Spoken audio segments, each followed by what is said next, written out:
Buenas tardes, me presento Isa Rafael Ulloque Toscano, abogado de la Universidad de Cartagena, especialista en Derecho del Trabajo, Seguridad Social, Ciencias Penales y Criminológicas y maestría en Derecho del Trabajo y de la Seguridad Social de la Universidad Nacional de Colombia.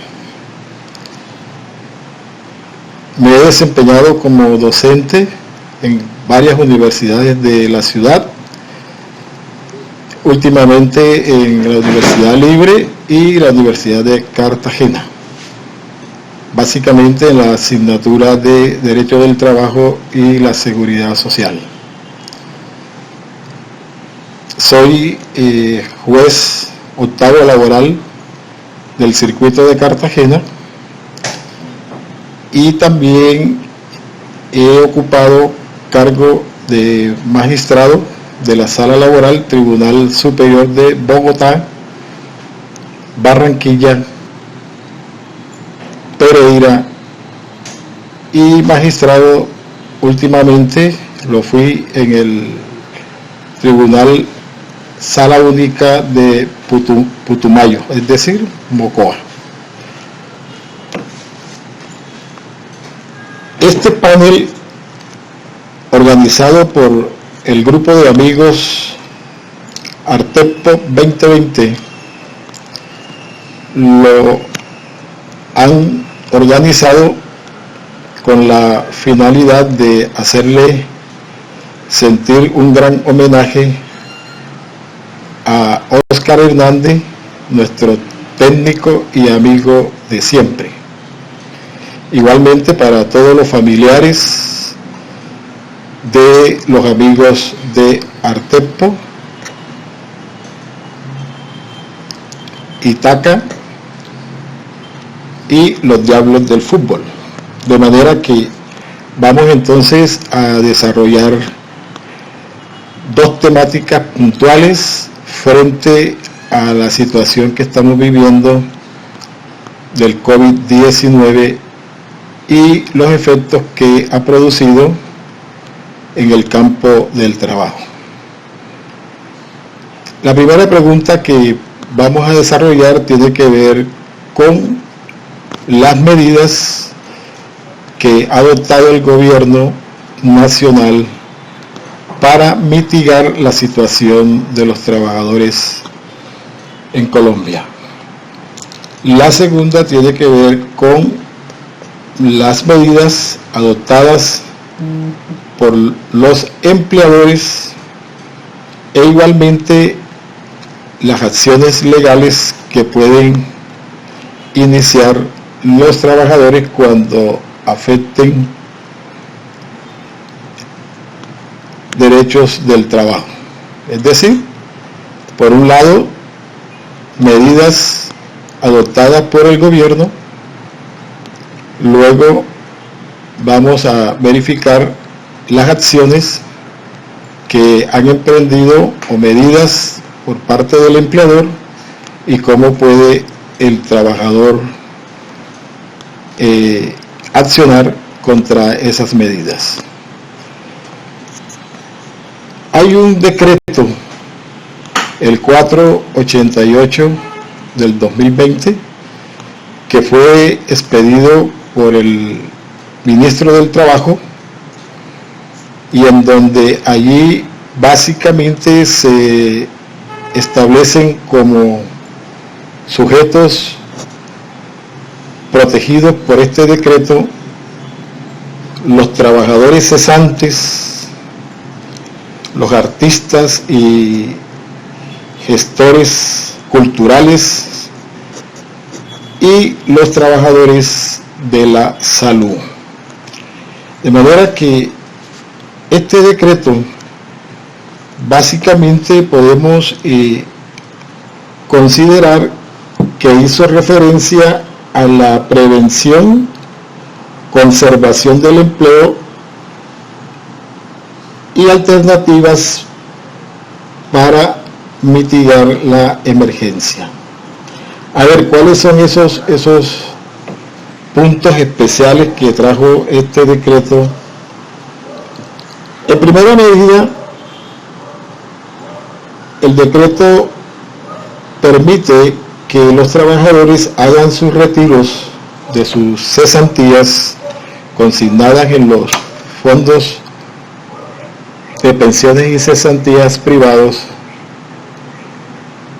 por un monto que consideran para efectos de mitigar mientras dura la crisis del coronavirus. Es decir, que no se le va a exigir a este trabajador las causales normales que establece el Código Sustantivo del Trabajo para el retiro de sus cesantías. E incluso todo el trámite lo puede hacer de manera virtual, es decir, desde su propia casa, por cuanto los fondos tienen toda la tecnología para lograr ese trámite de la cesantía. Es decir, no hay por qué considerar que hay que vender casa, que hay que mejorar casa, sino que basta que se presente la solicitud por escrito a través de los canales del fondo y ellos procederán a entregar el retiro parcial de cesantías en un monto que consideran para mitigar mientras dura la crisis. La segunda medida, el decreto permite que los empleadores suspendan los contratos de trabajo. Es decir, que el trabajador no estaría obligado a prestar sus servicios y por ende el empleador no está obligado a pagar salario.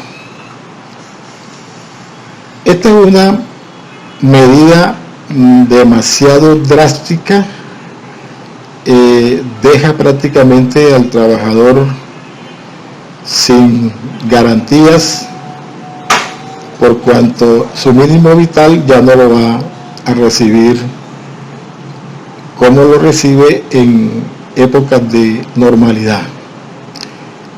Igualmente, el decreto permite las licencias no remuneradas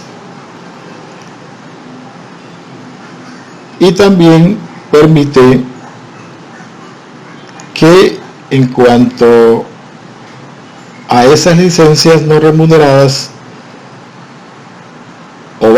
permite también las vacaciones, permite también compensadas, ya sea que se las conceda directamente al empleador o a solicitud del mismo trabajador.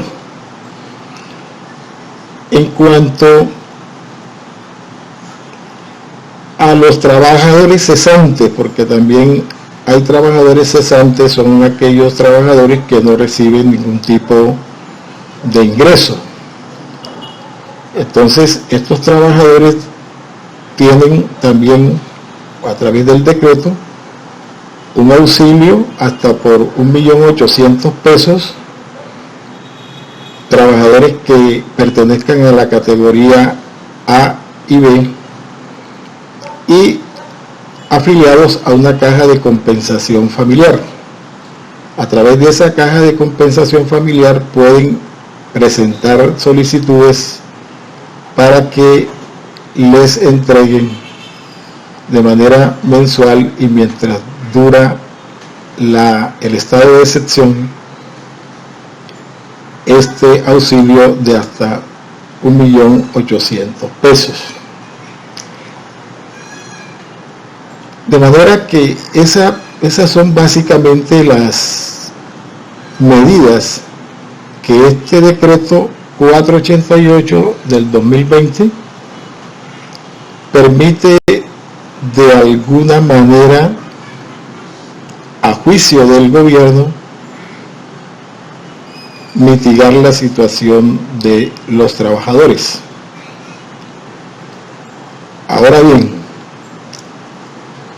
vamos a referirnos básicamente entonces a la segunda pregunta. Si el empleador toma la decisión de suspender los contratos de trabajo,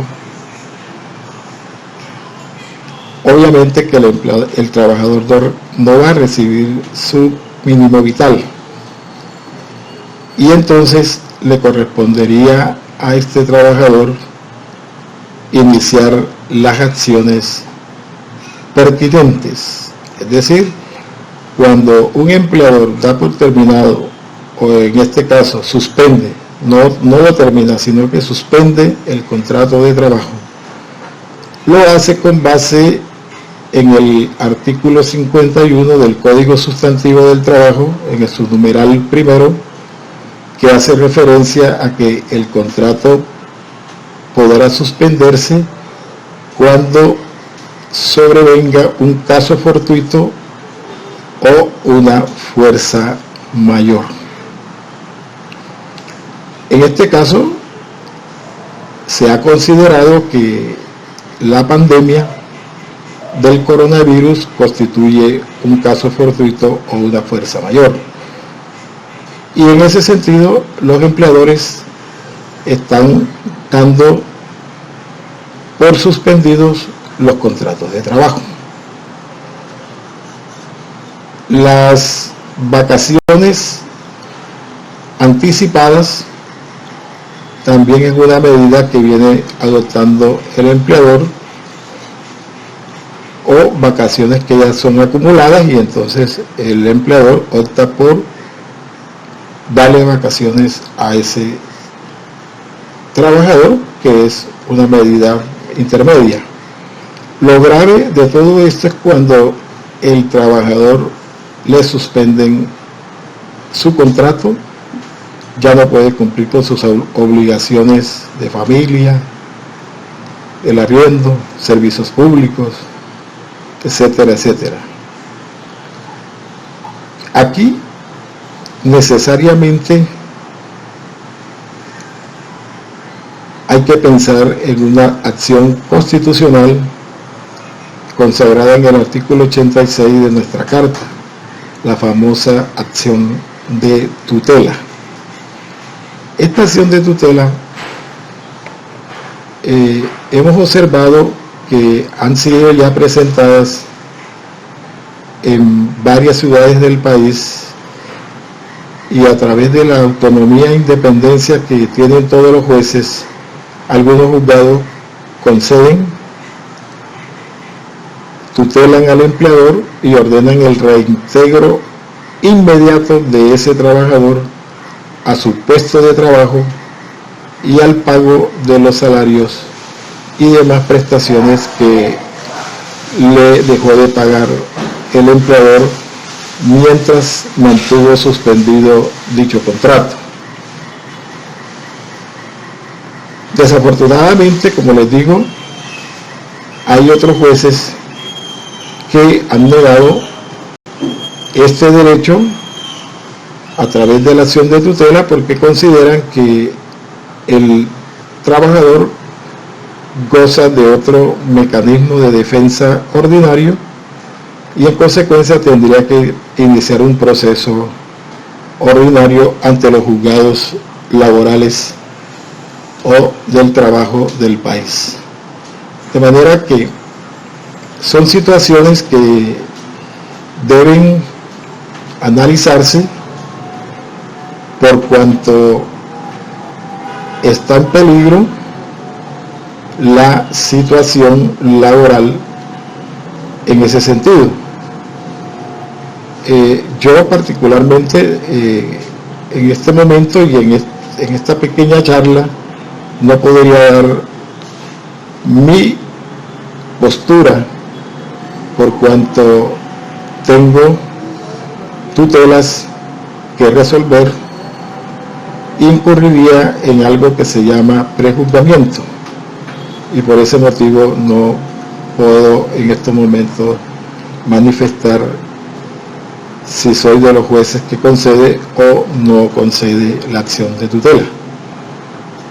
Pero la acción de tutela como tal es objeto de una impugnación